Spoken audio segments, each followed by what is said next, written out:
What's up, everybody? It's Alex from Heavy New York, day 3 of invading Louisville, Kentucky for Louder Than Life, and we are here with Anemic Royalty. Thank you all for being here. Howdy. Yep. It's awesome to have you here. So you have these 2 singles out, which is Angels and Broken Bones. Yep. Is this a clear representation of what the whole album is going to sound like, or is it going to be a little bit more diverse? It's going to be kind of all over the place, but yes, those two, they cover 2 major points of the record. I think that the direction that we're kind of going, we are definitely getting a lot more of these higher energy songs that like Angels kind of captures, you know, these really, really up-tempo, like almost punk influenced like style songs, but we also have songs that aren't quite as in your face like the same way, and that have a little bit almost pop elements, but not per se. I think it's a really good representation of the direction that we're going. Maybe not so much the album as a whole, because the album itself is extremely different just from all songs. As I think that we're trying to go for, like, we want to go back and forth between being in your face and rowdy, but also for you to be able to sing along. Awesome. You know, party rock, man. We just want to party. There you go. Was there party? Was this a preconceived idea on how you wanted to make the album, or did it just kind of happen this way? We've been thinking about recording an album since we started. I mean, it was one of our goals, like, from the very beginning. And I think half the reason is because, you know, we've struggled with funds a little bit in the past and going to record. But really, we didn't have a collection of songs that we were super, super happy with, and that, like, you know, went as well together as these 12 do, because even though they're super different, they also like sound like they should all be together, and we're super proud of it, and we're super excited about it. Now, when it comes to playing live, do you try to maybe make the live presence a little bit more of a different experience, or do you try to execute your material exactly how people would hear you guys on the album? I'd say definitely embellish a little bit as far as the songs, so you get 2 different versions. It's still the same song, but there's definitely more to it when you see it live. Okay.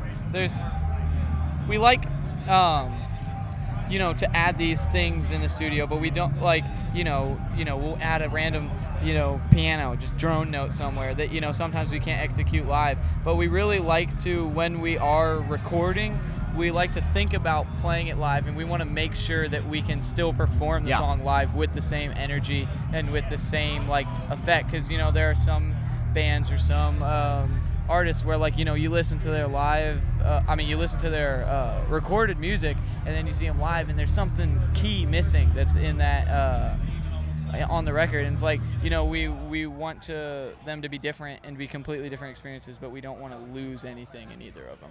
Yeah. Is there a similar energy that you put into your live presence as you do in the studio, or is it a completely separate mind frame altogether? I mean, when we're in the studio, we're all playing in one room. That's the way we've done it every time we've recorded something, and that's the way I want to keep doing it. It just makes it sound more alive. It makes it sound more like we're playing to the listener and not just each individually playing our parts, you know, to no one, which I mean, oh, this is a good song. Yeah. Sum 41. Sum 41 in the background. But yeah, we definitely want to keep the live thing going on in the studio, and that's how I want to keep doing it. There you go. I have 2 more questions for you. We'll get the most difficult question of them all out of the way. How do you know when a song is done? When we release it, because honestly, even till the second we release it, we're constantly like coming up with just small things that we can do all the time while we're recording. There's times when we're mixing, and we'll be listening to it, and I'm like, bro, like, you know, what if we did just this, or like, you know, so. And even then, I think that songs are more of like a snapshot in time of like what we are in that moment. Like we played, we just released Angels. We wrote that song a little bit ago. It's probably been about a year that we've actually written that song.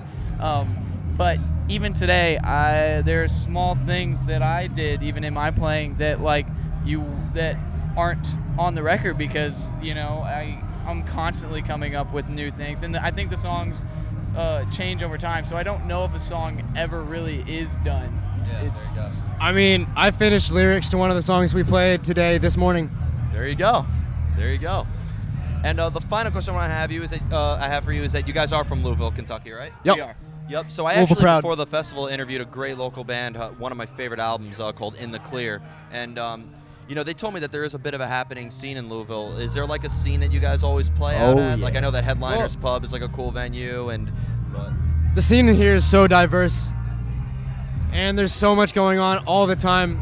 Louisville's a place where you could go out on a Saturday night and you'll have like between 5 and 10 options for shows to go to, just things happening all the time. There's such a dense population of great music here. Absolutely, in all genres too. Like we have people who are really breaking through, like White Reaper in Love the rock. Reaper boys. They also played this weekend. They're amazing and they're making extreme headways. They just got signed to Elektra. But you also have like Jack Harlow, who is like a local rapper, and he's making extreme headway.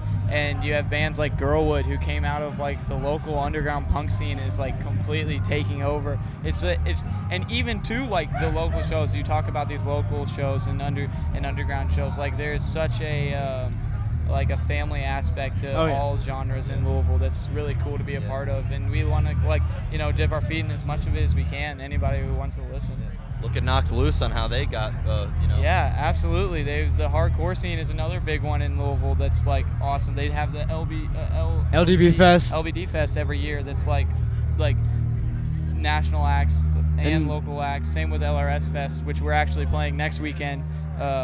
They have lots of national acts, but also really support the local acts. So even to like the big stage, a lot of local bands are still getting the love, and it's really awesome. So before we go, I want to thank you so much for your time. Is there just Thank you. anything you'd like to promote in terms of shows, or when can we be expecting the Anemic Royalty album? Well, you can keep expecting new singles on the way before the full album. We're gonna do a lot of teasing. Yeah. We're gonna tease y'all real But good. yeah, follow us on Spotify and our social media, Anemic Royalty Official, and you keep up to date. Yeah.